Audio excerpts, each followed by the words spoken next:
ప్రభు అయిన యేసుక్రీస్తు నామమున మీ అందరికీ నా యొక్క వందనములు. ఈరోజు యేసు ప్రభు యొక్క 12 మంది శిష్యులలో ఒకడైన ఆంద్రేయ గురించి కొన్ని విషయములను తెలుసుకుందాం. ఆంద్రేయ అనగా అర్థం పౌరుషము గల వాడు. ఈ ఆంద్రేయ 12 అపోస్తులలో ఒకడు. ఇతడు బెత్సాయిదా కాపురస్తుడు. ఇతను సిమోను పేతురు యొక్క సహోదరుడు. వీరి తండ్రి పేరు యోహాను.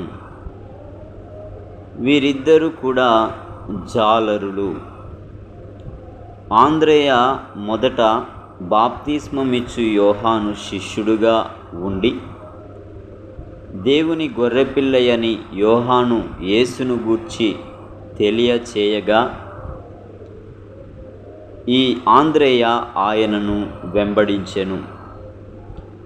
అటు తరువాత తన సహోదరుడగు సీమోనును యేసు ప్రభు యొద్దకు తీసుకొని వచ్చెను. యేసు యొక్క అపోస్తులుడు అయినప్పటి నుండి ఆరోహణము వరకు ఆయనను వెంబడించి సేవించెను.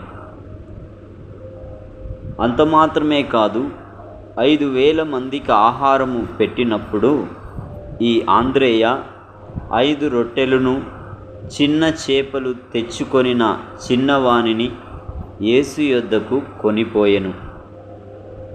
యేసును చూడగోరిన హెల్లేనీయులను ఫిలిప్పుతో కలిసి ఆయన యొద్దకు తీసుకొని పోయెను.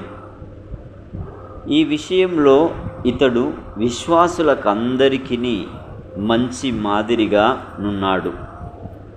పెంతెకోస్తు పండుగకు పిదప అతని చరిత్రను గూర్చి నిశ్చయింప వీలు కాదు.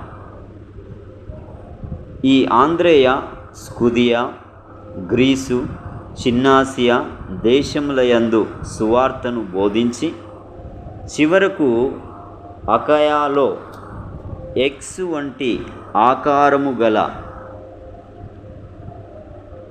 సిలువకు కొట్టబడి చనిపోయెనని చెప్పెదరు.